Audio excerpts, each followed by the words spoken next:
Hi there, everyone. Thank you so much for attending our discussion on the inequities and differences between how international and local or community staff are treated in international development. With me today, I've got Gania Chowdhury and Tara Ansari. Would you both like to introduce yourself first? Sure. Yeah. Okay. My name is Gania Chowdhury. I am the co-founder and co-executive director of Finding Refuge. I'm also a little sick, so excuse me for my voice sounding like that, like this. Yeah, so my primary role is like developing the programs and doing a lot of like fundraising for Finding Refuge, which is a nonprofit organization that provides safe and dignified housing to refugees, employment, and educational opportunity. Yeah. I'm Tara. So I'm currently working in the field of migration with refugees and asylum seekers in Greece. I do various work from legal assistance to advocacy work with various organizations. And I'm also on the board of Finding Refuge, helping, advocating for the right of housing and against homelessness for refugees. So kind of working on various projects, all in the field of migration and refugees, mostly in Europe. My my work focus and study focus is in Europe. Yeah. Thank you both. And my name's Daniel. I work with Insight Collaborative, and in the past I've worked with refugees in Poland, Lebanon, Greece, and the UK. So today I think we'll be having a bit more of an informal discussion than we sometimes have. We do have some guiding questions, but we'd also very much welcome questions from the audience as well. Do feel free to either type those in the chat box, or if you're feeling shy, then you can message those to me directly, and I will relay those to our panel of experts here. So it's something I think that we've all experienced or witnessed, that difference between how international and local staff are treated in international development. And it can be really difficult to know both how to handle those on an individual basis and also on a more systemic basis as well. So I was wondering what you both think about what are these differences, what are these inequities that exist between international and local staff? I'll start off with some thoughts I have. Mainly, I think it's a really good question to ask ourselves in the humanitarian aid field as someone working in Greece as well, working with refugees and asylum seekers as an immigrant, but also as someone who's a European. I'm a German citizen. So taking in those, it's really important to ask, why do we give value, or why do we give more value to the international staff that is flying out to these places? And what the big difference, at least I can talk about in Greece, something you see that's very different than maybe what you see in Lebanon or in a lot of other humanitarian aid missions. In Greece, you have, beyond international staff, you also have this volunteer sphere that has developed. So it's a really interesting dynamic you see in how during a humanitarian crisis, during this, the crisis that's happening for refugees and asylum seekers in Greece, it's beyond just international staff that's taking over the aid work and the camps and the control of these things, but it's also volunteers that are coming in. So people who aren't, you don't want to say if they aren't professional, of course they're professional, but being a volunteer versus someone who is bounded by a professional contract also gives very different value to the work that's being done and how people are treating the aid industry. So in Greece, so you see you have a lot of European American volunteers coming in, although there's thousands of refugees that have come and gone that have the same qualifications or the same ability to empower their community. So that's definitely a dynamic that you maybe don't see in other, honestly, in humanitarian crises or in humanitarian aid in a lot of other countries. The thing that has developed in Greece, I think, is very different than maybe what you see, in other countries as well. Yeah, I definitely agree with what Tara had mentioned. I think Greece is very unique in the sense that it's become very open to a lot of people that come in and they're like, let's come like help the refugees. And they're not tied to any like ethical, I guess, like guidelines. If you were part of an organization, coming in to support. So you'll have cases of volunteers coming, and maybe they'll be part of like an organization. Maybe they'll just be like, we want to come help, and they would come and exploit like the refugee community, whether it be for like money or whether it be for like sexual stuff, etc. And so it's definitely like a concern in that sense. That's where like that comes. But then, specifically, if you're talking about local, as if like local, like the refugee community itself, I think what happens then is like if refugees get into a position where they're volunteering at organizations, oftentimes they face a lot of bias and kind of like barriers from like the international staff that is are part of these organizations, making it hard for them to kind of like be considered as equals in a sense in some organizations. And so it makes it very difficult, I guess, for refugee volunteers to vocalize their concerns sometimes when organizations are pursuing policies that are like they won't feel comfortable with. So those dynamics do play very, very hard, like important roles in like the way refugee volunteers are perceived. And I think it's actually really also, of course, the refugees are the local community, but you also have the Greek. The Greek is the real local community that you have in Greece.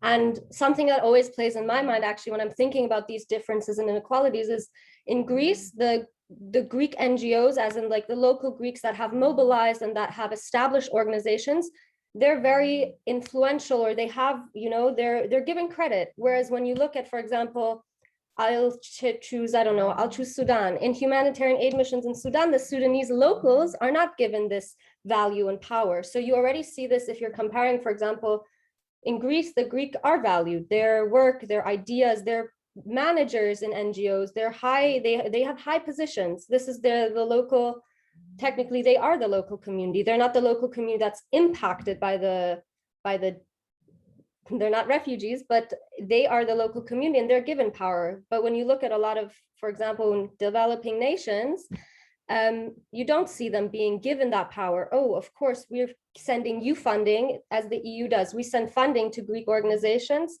You see that a lot less directly to movements that are local. So I think that's also an interesting way to look at it, is comparing that. Why does the EU view the Greek like this? And why are they given this power? Whereas when we look at other aid missions or other aid projects, you don't see that same equality being given to that local community. Yeah, I think that adds another layer of the differences and inequalities as well across different aid missions as well. Yeah, I think that's a really good point. It's you're absolutely right that the EU and indeed the UN and other supranational organizations are much more likely to fund grassroots organizations in, as you say, in quote marks, developed countries. And it's interesting you brought up Sudan as well, actually. That was an example I was going to bring up, because I think it's worth acknowledging that this is very much a historical as well as a present problem. And indeed, it was much worse in some areas in the past. I've met people who were aid workers in the Sudan and in other parts of the kind of Horn of Africa and the Arabian Peninsula as well. And they were local staff, and they told me that as well as receiving a fraction of the pay that the international staff received, they were always treated very differently as well. Maybe not in a malicious sense, but in a very patronizing or dismissive kind of sense. And I think that, of course, this exact thing you are describing it's the same exact actually in Greece. For example, refugees that are hired in NGOs, I think Anya can add to this as well, most of them end up working as interpreters, which I don't know how it is, for example, in other, but most people you will meet, they will never come out of this layer of being an interpreter, because I don't know, I will say from my experience working with NGOs, it's that people don't see the value beyond it. They're like, we need someone who speaks the language, instead of thinking, what else can this person do? what skills does this person, like, I know this person has more skills, like, let's train them. They can take 1 week training, they can do this 1 month. And this idea that there's lots of qualified people that maybe they don't have the same experience as you because they didn't have the opportunity, but you can give them that opportunity and they can do what you do better. simply to say, yeah, better. Yeah. Yeah, I definitely want to piggyback on what Tara said. You rarely see refugees in leadership positions in organizations. And most often than not, they're as interpreters. I think Finding Refuge and is one of the few organizations that has refugees leading our programs completely on the ground. And they're in leadership positions. They have they have our backing, because we believe that the people who can support the communities the best are people from that community directly, because they know, right? If you're doing like an assessment on someone who's homeless, I think someone who's actually experienced that can better understand like what questions to ask someone, rather than someone who like hasn't experienced that, who's never been in that sort of situation ever, right? So I think that's something that a lot of NGOs kind of neglect under the guise of like being trained and having all these experiences, and you have to go through this, like, yeah, those are all really important, but I don't think those people can ever really like relate to refugees in that situation on a very human level, and that's what people kind of forget. And along with that, there's also have been refugee-led organizations, and a lot of them that like have received a lot of like not backlash, but in a sense like neglect in terms of like either collaboration with other NGOs or just like openness in like the NGO networks. And I can speak for Athens. I think Tara, you can talk about kind of like Lesbos and Moria, but specifically in Athens. So there have been some like NGO-led organizations that have faced a lot of difficulties in terms of like, just the way other NGOs would like interact with them. And I don't know whether it's just because they're NGO-led, the refugee-led organizations, but there's always been this kind of like struggles in terms of getting the same sort of respect even. Yeah, I actually conducted informal research in Lesbos on refugee perceptions of the NGOs, focusing on NGOs which were not international organizations, so NGOs that were European, American, and so on. And everyone knows Lesbos from 2015. We know the situation, and we know that the mobilization that people went in 2015-16 was huge. There was over 70 NGOs on one island that's like this. And what was really interesting, the people I interviewed were all people who had lived in Lesbos for about 3 to 5 years. And one of the key things that came up in every single interview of mine was that they felt that the international like local staff, so actually not referring to the Greek as well, because for them that was the international was the Greek, and people who are coming from Europe and the US and the volunteers, they're like, they always felt this look of above to below, this hierarchy. And every single one of my interviews mentioned this in one way or another, that they never felt like their coworkers, for example, when they were interpreters or community volunteers for NGOs, they never felt like they were at the same level as the Europeans. And it wasn't because of, a lot of it, they said, was because of exactly the interactions they experienced. So that means obviously there was something in the background of a lot of people, which is natural, history and all these things, they impact our being, how we perceive things. So people come and they don't have an understanding of where these refugees are coming from, what type of experiences they have, what type of skills, what type of lives they've lived.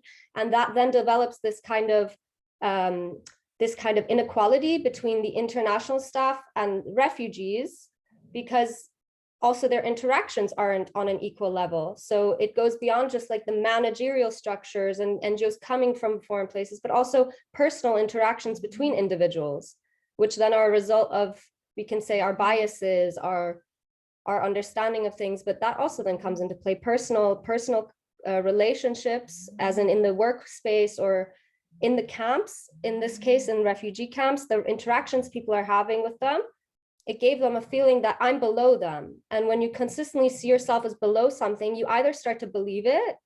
For example, Lesbos, after 7 years, what might some refugees believe? That they're still in this situation. There's 70 NGOs.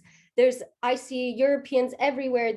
Because I'm from Iran, so for us seeing white people, it's like Europeans, wow, they're the best. You know, we love Europeans, we love Americans in Iran. We really do. We look up to them.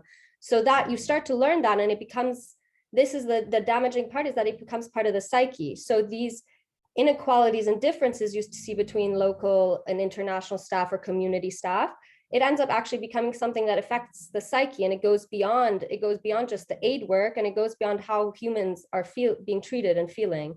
And I think that's also I think that's actually one of the most important points, is that people are changing. Yeah, it impacts their being, their perception of them as a human being as well. Yeah. And I imagine that psychological impact is both among the hardest of the many effects to measure, but also among the most difficult to alleviate after the fact, after the damage has been done. And I think that leads quite well into the next question, which is, where did this come from?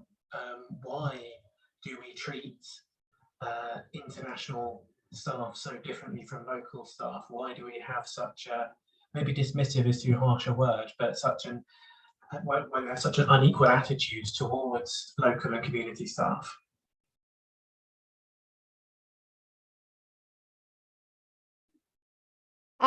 If I get right to what I think is the reason behind it, I don't want to simplify it in any way, because I think it's a lot more complex than most of us think it is. Even myself or someone else, it's really complex. But when we have to look at our history as a human beings. We have to look at our history of both oppression, colonization, and the education we receive through these historical procedures that have, like, these history that has happened as educated humans, not just in our conscious, but our subconscious.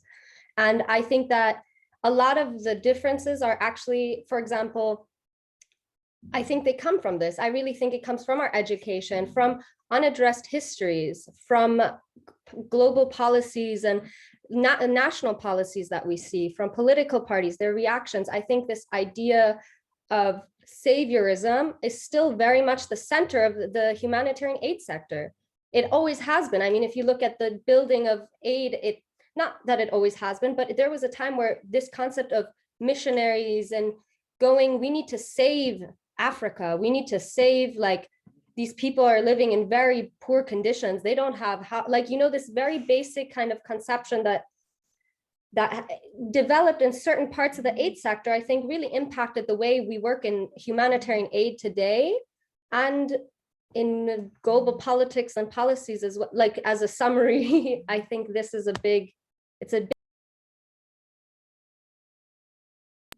yeah.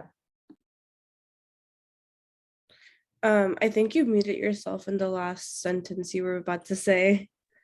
Sorry. I think, I think these are some general kind of things. And then it's a huge discussion to see where really do these differences come from.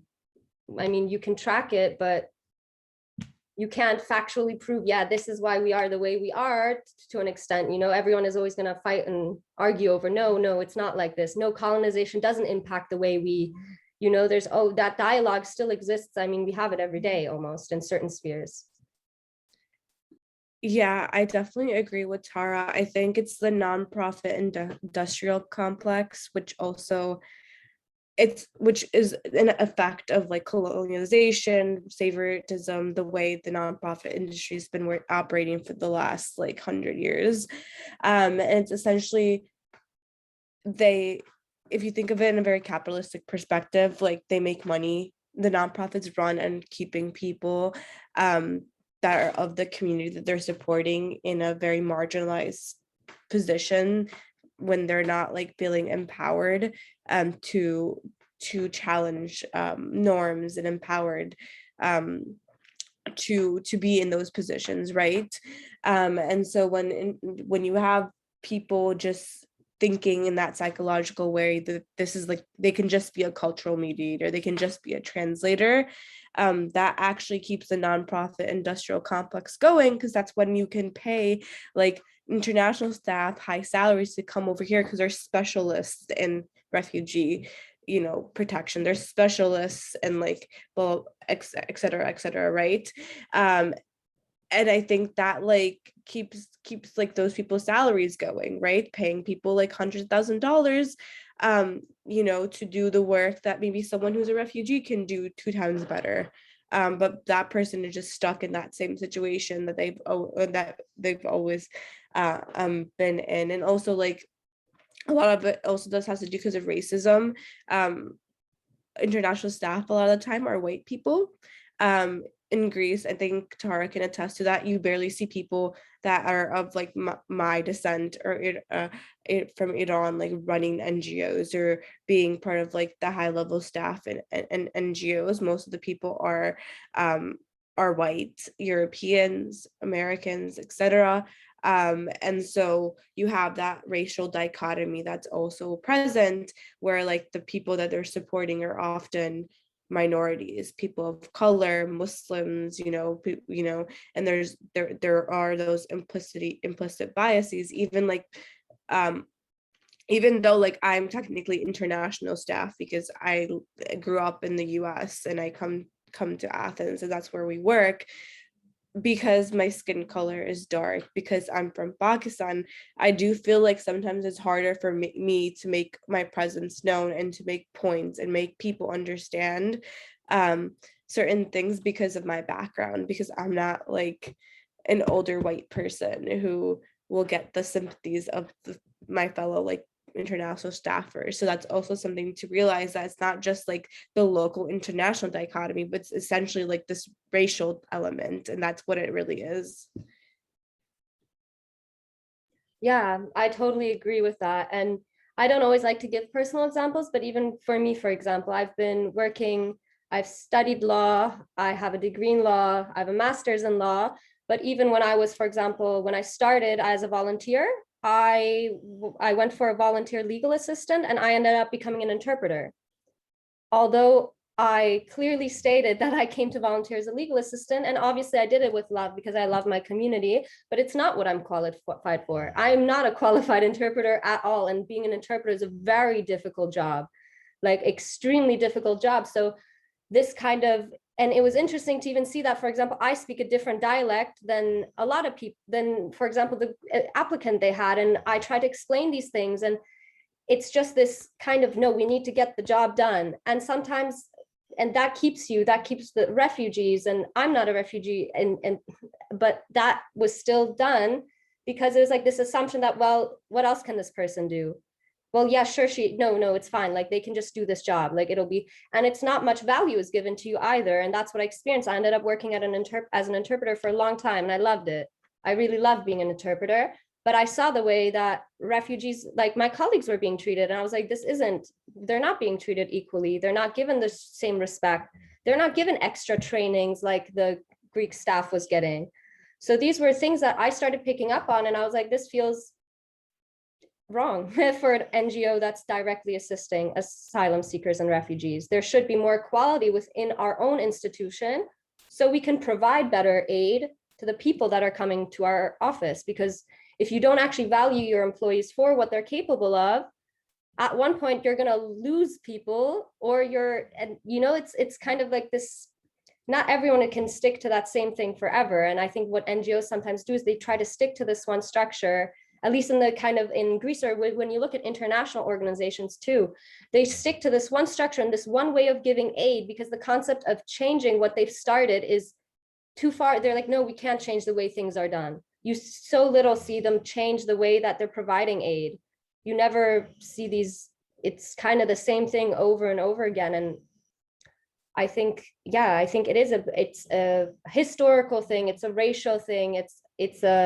It's also sometimes just a thing of get the work done, like we need to get the money, we need to get the donors, we need to get the sponsors, and we need to get the work done, put these numbers on a sheet.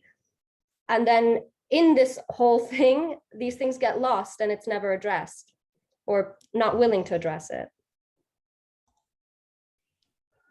I think those are all really good points. And I'm really struck especially by what you said about being essentially thrown into an interpreting role, despite that not being your training or speciality. And it made me think actually interpreting as a job within the business world is a very highly paid, highly respected, highly qualified job. And in international development, it's basically just, oh, anyone who can speak the language can do it, it's fine. And we'll just give them as little as we can get away with. Yeah.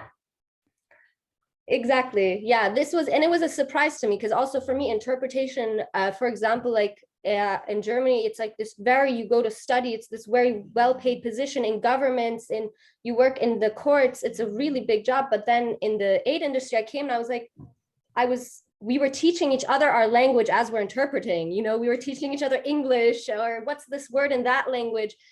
And in reality, it's not professional either at the end. It's not, although I believe all these refugees can be qualified interpreters, at least provide them with sufficient training. And like, also me, I wish I would have had sufficient training so I could feel confident, more confident in my position. And yeah, it was a disappointment. I was like, I was just gonna say they're also not paid enough. Like the interpreters and they call them cultural mediators now.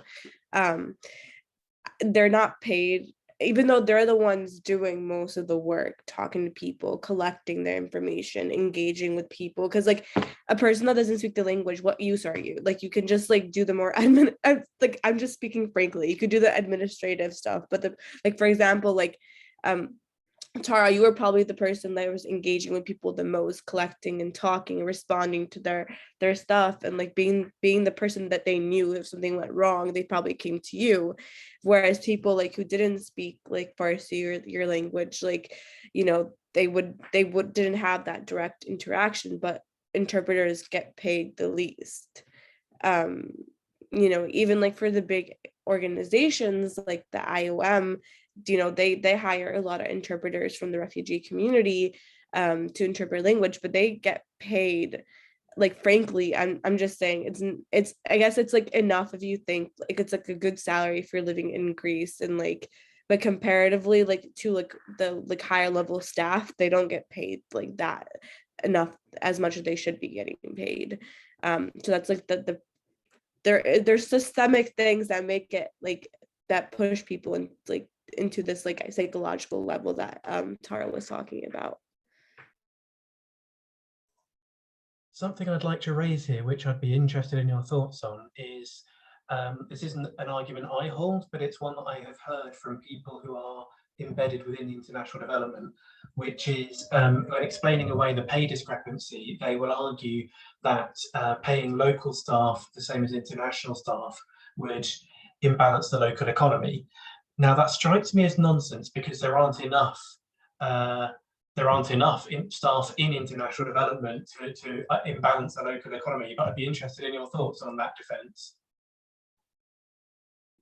I mean, personally, like I think it's a stupid argument, because yeah, as you say, it's not enough. And also it makes no sense. Then why don't you just not fly someone out? Like in general, it's like, just don't fly someone out.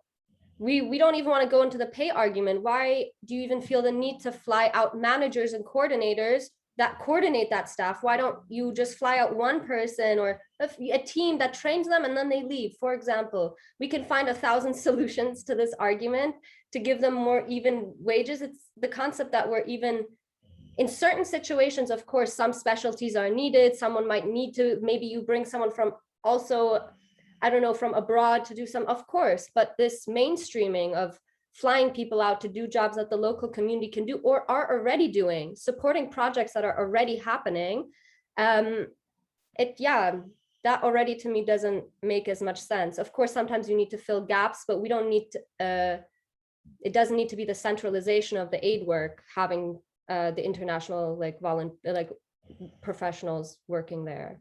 I think there's a lot of ways around that.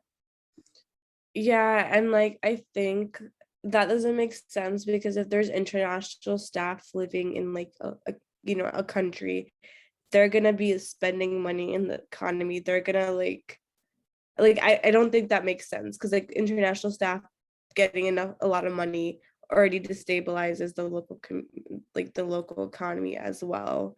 So yeah, I think it just is a racist argument. Yeah, I think that's true. And it also raises the question of um, why not simply have more projects with more local staff? You know, if you're paying international staff 4, 5, 6 times as much as you're paying the local staff, why not just do more, achieve more with that money, and also, of course, create more jobs in the area you're working in? I just wanted to note something interesting. For example, this is the situation you have a lot of countries, but in Greece, they found a way around this, volunteers.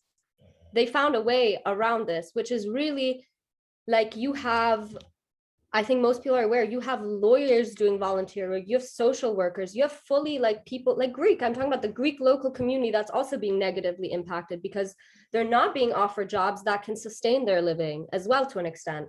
At least my experience, I've worked alongside Greek lawyers, Greek social workers, and they're not being supported to the extent by the NGOs that, you know, they really should be getting supported. And then in the end, that they bring in volunteers that can do their job because it exists. People do want to come and volunteer for 3 months and put it on their resume. They can find so many people to do that. Or for example, in the camp, something like you had volunteers coming to fix, European volunteers come to fix electricity. Inside the camp, there was already a group of, in Lesbos, in Mavravouni camp, of the Arab and Fars speaking and Dari speaking community that were fixing electricity, but people were still coming in to set up sand things. And it made no sense because it was like, if you want volunteers, there's thousands of refugees that literally are not even given anything to do during the day. They are not allowed to go to school. They don't have classes. They don't have activities to do. They're living in little like at least engage the community. Hey, what's your idea? How can we limit water running through the tents? Okay, cool, that's your idea. And organizing with them. So I think what happened in Greece with European and international volunteers coming in and these NGOs being volunteer based on European volunteers really changed the dynamic of even relying on refugee communities, even relying on not refugee, but immigrant communities in Greece that definitely can take on lots of roles. And I think that's, I don't know, yeah, I think it's a very abnormal and wrong, immoral, unethical thing that's developed in Greece, actually, in the aid and NGO industry there. Yeah.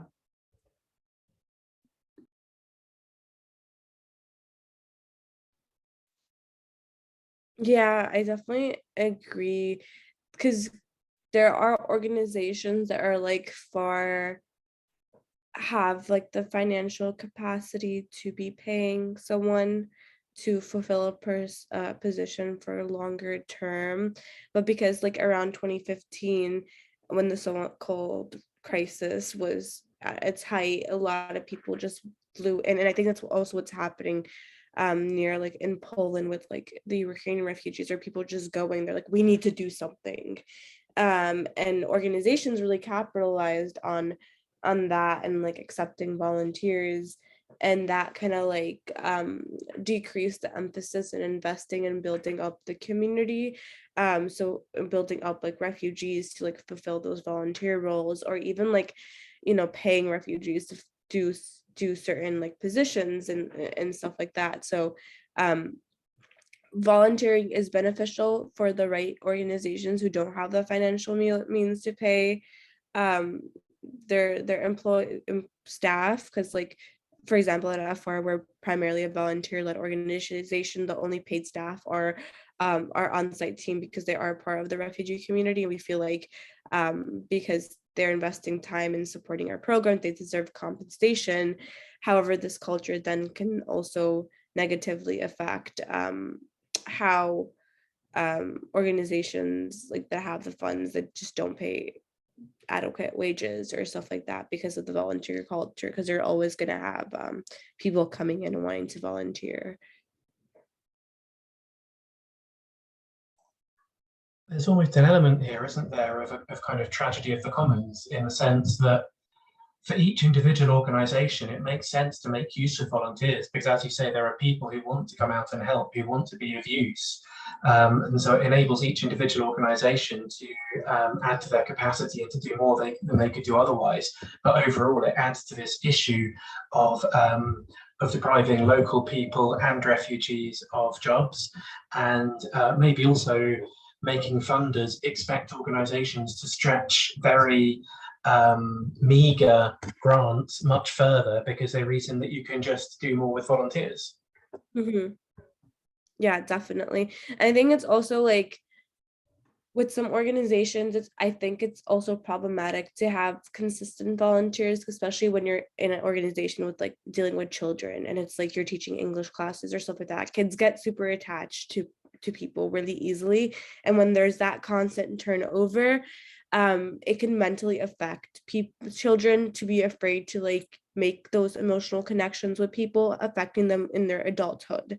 And I think a lot of organizations are just starting to understand the effects of doing that. And like, you know, they're like, oh, you guys need like a 1 month minimum, but even 1 month, 2 months, 3 months, like that's still not like, that doesn't matter. Like the kids still gonna have attachment issues. And a lot of times what the volunteers do is that they'll have like this great connection with the children and then they'll leave and never contact the kids again, which is terrible because that just gives them just a sense of like, oh, like these people don't care about me. This really affects the kids. And like, for example, and this is another person, like when I used to come to volunteer in Greece, because that's how we started finding refuge. I know like me and Lena, our co-founder of Finding Refuge, we made a really intentional attempt to stay connected with the children that we met during on these trips, because we know even though we can't physically be with them, we can still call them, we can still remind them that we think about them, because I think that just reminds them that they're not being abandoned in a sense. And so like I think a lot of NGOs don't promote that in a sense, or like if especially with the ones that are working with children, but also other NGOs, if you're doing medical and there's a lot of turnover of doctors, people's like medical histories can get like being transferred, like it's very difficult, so it's hard. Yeah, so like I think like that culture is also like bad in terms of just like consistency for like the beneficiaries. Yeah, I think you made a lot of great points there, because this is at least it's also a huge issue we saw with the asylum cases being passed down from lawyer to lawyer. There was a lack of trust towards the NGO at one point, because they don't know who this person is that you just brought in. And it's also this concept of confidentiality, as you say, with like medical and things like that. It also completely changes the way that the community of refugees or migrants is perceiving the NGO and the people they're working with. And I think it also, especially when you're talking about kids, I was thinking about something that, at least in my experiences working like contract wise, volunteering. And so I really just, as you were talking about the children, because I've also worked with kids, I've actually never seen an NGO give proper trainings, at least in the ones I've been in, proper trainings and information prior to starting. You get like a guide, this is the info sheet, this is our code of conduct, you have to sign it,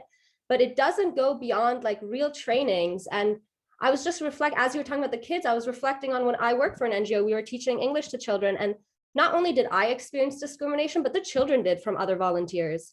And it was because there was no cultural training before to even say where these kids are from. People came thinking, like someone came and thought they were working with Israeli children. I was like, what do you mean? I was really confused. I was like, do you mean Palestinians maybe? Oh yeah. And experiences like this as a volunteer for me were like, I was like, guys, we need to do something. We need to have some trainings. And I was shocked that there was none. Not everyone has access to all information. Not everyone knows anything, but people love to work and help. And I think it's great that they want to do that. But at least as an organization, our responsibility as well when we take in volunteers would be to provide proper training to ensure our volunteers are aligning with our code of conduct and our values as well, and treating our own volunteers and staff and our students and our applicants, whatever it is, respectfully. And I think that's at least a huge gap I saw from working with children to legal aid to medical aid, is that there was no form, in my experience, there was no form of cultural information or awareness training or anything like that. And I think that's really like it's really, I think it could solve not a lot of problems, but it could at least inform people prior to doing the work. And yeah, it's, I think, a huge gap you see all over the aid industry is the lack of introduction, the lack of training. Yeah, cultural training at least. I just also remembered another thing as Tara was talking. It's also like a lot of like international staff and like volunteers will come. And there's this like concept of European people like getting into relationships with refugees, and it's this exoticized like Daniel's face, like, and I think like, and the thing is like they'll like be here for like a month or two, and they'll have like a relationship, they'll be like boyfriend and girlfriend like for a long time, and then the European person will leave, and so then like, and then I don't know, they won't come back, or like, and then sometimes it's real love and it's like really like, but other times it's this like idea, it's this exoticized thing, like I'm gonna go volunteer and fall in love with a refugee, and like I'm gonna save this person, and like this type of stuff. And it's definitely like a real thing. So as like, it's like children getting attached, it's also adults like that can get attached as well. Yeah, absolutely. Yeah, the face I made was just because I've come across that a few times now, and it's just frankly utterly gross whenever people do that. Just the power dynamic and the differing expectations and the differing possibilities for each partner in that relationship is just really gross. And I also think what you both said about the training was really relevant. That's something that I think anybody who has worked in international development can relate to, but especially in the more volunteer-led organisations. I think because unfortunately there are very few organisations which refuse to take volunteers for very short-term periods, and then it just becomes not worth giving people the kind of training they should actually have, that kind of cultural training you mentioned, Tara, but also professional training. Why do we have completely untrained people barely out of school acting as teachers? You know, when teacher training is itself long-term qualification, as it should be. So yeah, I think it's cultural training, but also just professional training in general. And of course, it's just not worth doing that if you have someone there for a week or two. But then why have someone there for a week or two, frankly? I think something that I'm also doing on my personal side, some research on within the communities in Greece, is something about the NGOs doing, it's not causing harm, is this concept that I've been talking about in the community, around my own community, the Afghan Farsi speaking Iranian community, is that it's great. The idea, this is what they've told me. It's like, it's great that NGOs come and that they're helping 10 people even. It's great you're helping 10, but why are you only helping 10 when you can help 100 people as well? And it's something that, for example, for the people that are living in these communities, they don't understand. They really don't, because when you're living in a camp, for example, or if we're talking about war zones, it comes to a whole different type of level. But you're living in that situation, you see these people who are clearly in a better situation than you coming to help you, but you see it going some places, going there, but not to you, but not to them. And you don't understand this. And I think one of the issues that came in Greece, or also in other countries, it happens a lot when too many organizations come and then there's no organization or solidarity between them. People are left in the gaps everywhere. In the end, more people end up in the gaps, and then there's more harm done to the community than actually positive impact. Because even if you help 10 people, maybe you harmed more people by helping those 10, because a lot of people ended up with nothing, because all organizations go to certain groups. Or you see discrimination in aid as well. In Lesbos, you saw a lot of discrimination towards the African community, African refugees there. It's really bad. And it's really something that, yeah, it blew my mind, because it was so evident in the way aid was given to certain groups over others. And yeah, it comes back to this also. It's the racial and discrimination and everything. But yeah, how do you really address that? How can a refugee themselves say, hi, I think you're discriminating against me, like the aid's not equal? They don't have that agency that we as international, or a volunteer that comes, or even as part of someone who understands the language, for example, I can talk to them, I can speak up for them in the organization. But when the organization isn't even willing to listen to me, where what is the power dynamic? As someone, I can communicate, I can bring this message, hey, I think there's something off here. But when the management, or when from the top down it's ignored, then they keep doing that same work that they were doing before, and then a group is left out. People are left without aid and are left, again, the psyche is harmed, and this, then more harm is done than actually positive impact on the community. Yeah.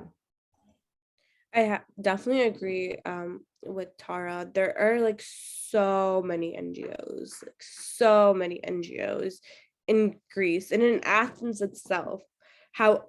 But still there's people that are homeless. There's still people that are going hungry. There's still people who don't have access to medical care. There's still people that don't have legal support.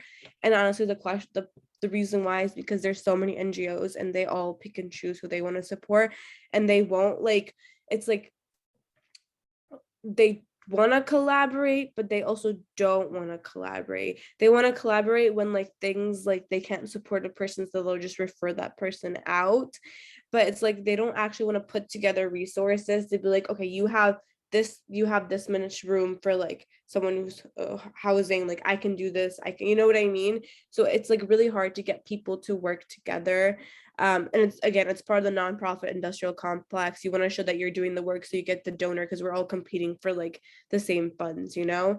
And that's that's really unfortunate, because that's when like you get lost in like that competitiveness, and you neglect the people and like the communities that you're trying to support.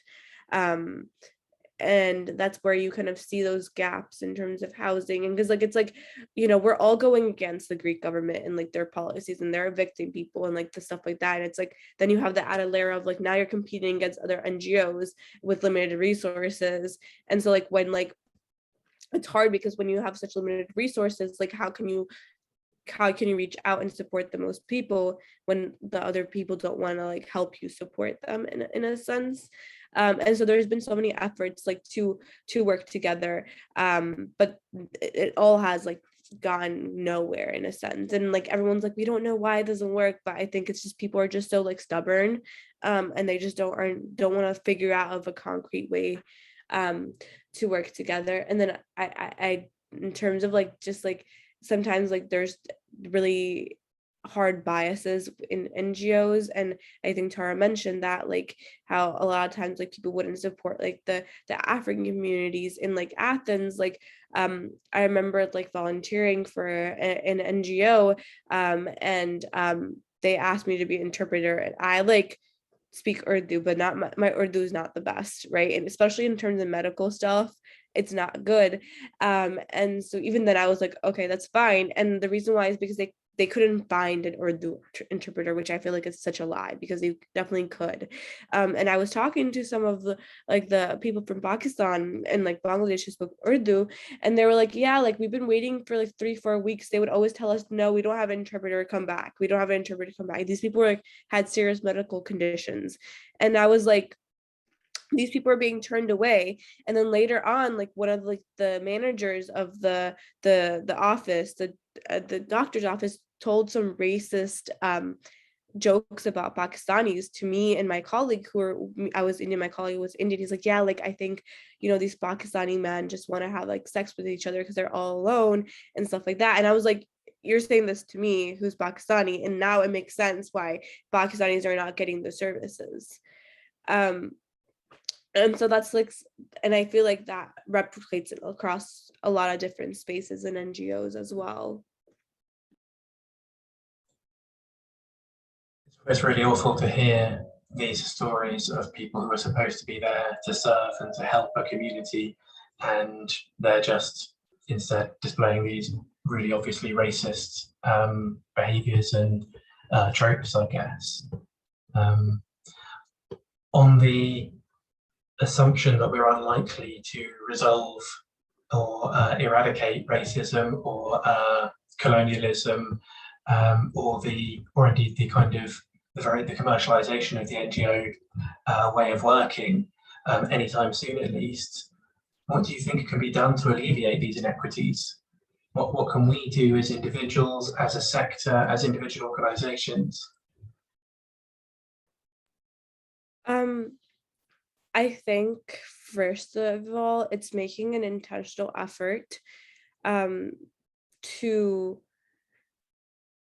reframe the way, I guess, like you're operating and thinking about the communities. Like if you think you can't hire the person you're supporting, then I don't think you should be operating in this space at all.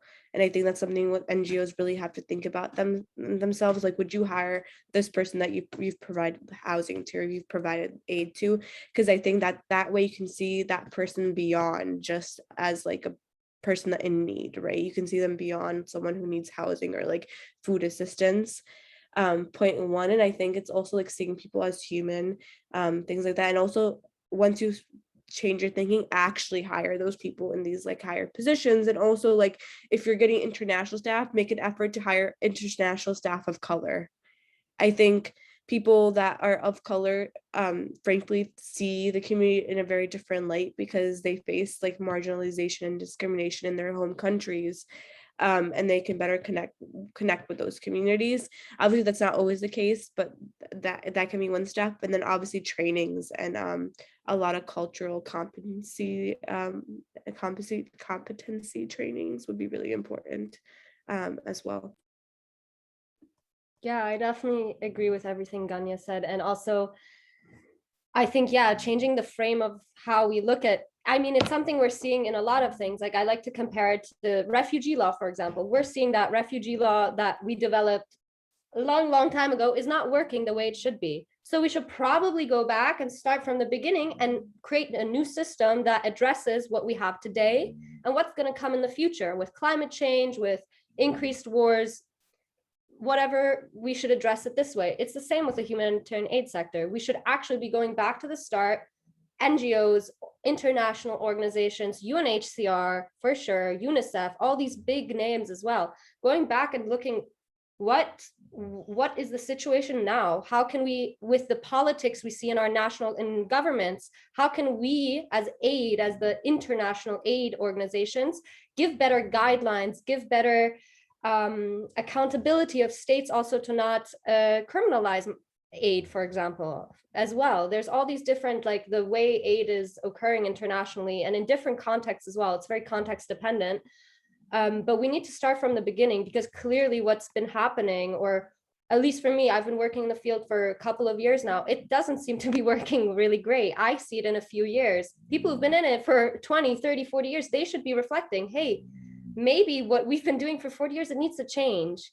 We need to look at things differently. We need to empower different people. We need to direct funds to local projects. We need to look at what our local communities that we want to support can really do. And completely, I think it's a lot harder than what we're saying. Like, obviously it sounds great, but I think it's very difficult to change a system that's built on, to a great extent, it's built on oppression. It's still a business.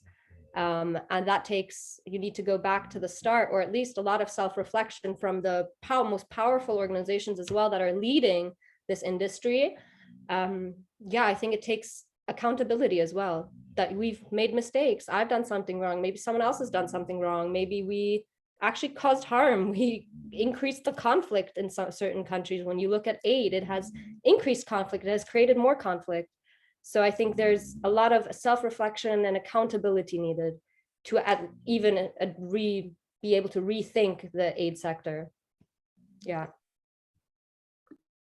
I think I definitely agree with what Tara has to say in everything. And I think like I see it from like both like perspectives where like one foot's in the field and one foot's here like from the donor perspective. And I think it also starts with like the changing that business element of how a nonprofit works. And I think like, you know, like having to get donors and like kind of like it's like you're selling people's misery in a sense to get donations. And donors like don't want to know like specifics. They're just buying like a good feeling in a sense, which like, you know, like to all their own. But I think it's like on NGOs themselves to like stop that poverty porn aspect of it and like figure out a way to show the people in a brighter light and like convince donors that this is like actually the what you should be donating to, not because you see like this kid in a refugee camp, like, you know, with no shoes, and you're like, oh, this poor child, I need to help them. I think like on the international NGOs, like I see those ads from UNHCR, from, you know, IRC, like all these ads so much. And like, yes, I understand there's like a big like emergency crisis and like this is terrible, but like how can you ensure that donors' money is actually going to that kid that they saw, which usually doesn't go. And also like I think there's a distinction between like raising awareness of someone's situation. So if you're just doing it to show like this is the reality of what's happening, and then exploiting that person to get money, right? And I think that's like something like once NGOs stop doing that, I think that's when they can stop thinking of like the community as lesser than them. Because if they continuously show people in this position, like people's perspectives will never change. I think that's very true. And I think it's also important to hold these bigger organizations accountable with their hiring practices and with their HR policies and things like that. And it's actually quite hard to do that, because who has the time to go around reading the HR policies of all the big in-dev organizations, and who has the time to go and track exactly how well each organization has actually adhered to its policies? But it's actually really important, because I think that's another area where we see a lot of, I guess, sluggishness almost, in terms of not responding to the latest developments and not recognizing the kind of problematic practices that there still are. So I think it's really important that anybody watching this does actually have a look, okay, what are the pay discrepancies between international and local staff with this given organization? Should I instead give my money to an organization where they're paid the same? Should I instead give my money to an organization where there haven't been any scandals about racist treatment of either local people or local staff? And I think that's really important, that people do try and hold the bigger organizations accountable for the drier aspects of their operations as well. Yeah. Just as a last one, I really agree with this, because you see it all the time, these scandals of Oxfam, these huge organizations that are actually like sexual assault, harassment, these things that are really serious problems that are completely being overlooked, because usually most of these organizations remain almost in the same position. And you actually, besides these scandals coming out, I feel like little change is done in how much power is given to them still. So I definitely, yeah.